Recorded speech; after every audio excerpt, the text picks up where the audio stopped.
Hey there, you're watching Rose Squad Reviews, and today we're going to do a review on Akagami no Shirayuki-hime, and this is an anime that is also called Snow White with the red hair.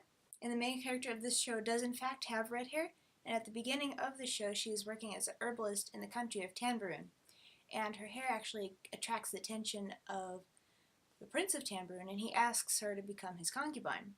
And when this happens, she doesn't want to do it, so she flees the country, and she's kind of traveling throughout the forest, and she stumbles upon an abandoned house that she kind of sleeps by for the night because nobody's home, so she can't get in. And the next morning, she's awakened when this young man jumps over the nearby wall and face plants into the ground. And this was the moment, 10 minutes in, that I was like, I am going to watch this show no matter what, just because of that little funny moment. And so his companions run around the wall and are like, "Are you okay? Are you fine?" And Shirayuki offers to give him medicine, and he doesn't.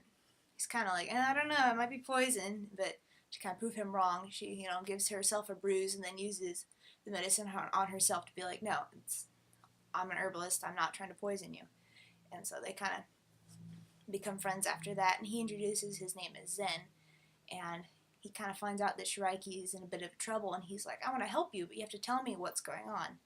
And so the rest of the anime kind of constitutes, I guess, their adventures together, for lack of a better term, that makes it sound way different than it actually is, but just kind of the story progresses from there on, and I'm not going to continue to describe it because then that would enter spoiler territory, and we don't want to do that because we want to tell you some of the pertinent information so you can be prepared and know what you're going into, but we don't want to just completely ruin your experience.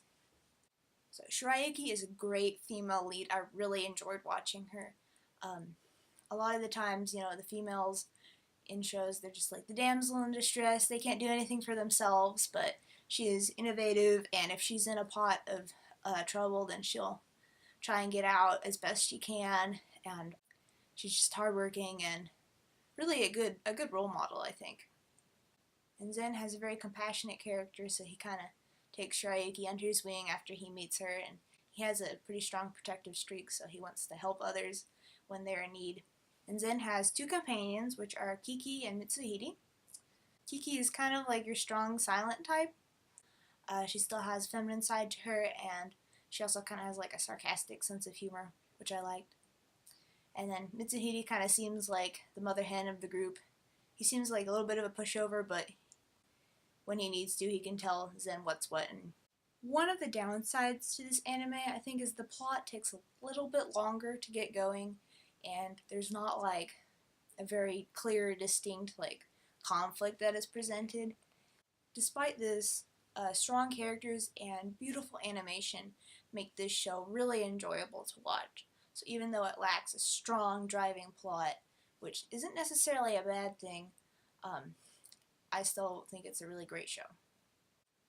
I didn't quite mention this before, but it's in the title, so if you haven't figured it out, I'm going to say it. I'm just reviewing the first season of this show. This is partially because when I wrote this review, the first season was the only one that was out. But the first season only has 12 episodes, and with an ongoing manga that the anime is based off of, the creators had to cut the point off somewhere.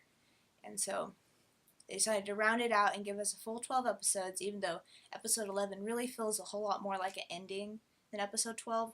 Episode 12 is just kind of like, I wouldn't say a filler, but it's something that happens in the manga, but it doesn't happen in the exact order that they portray it.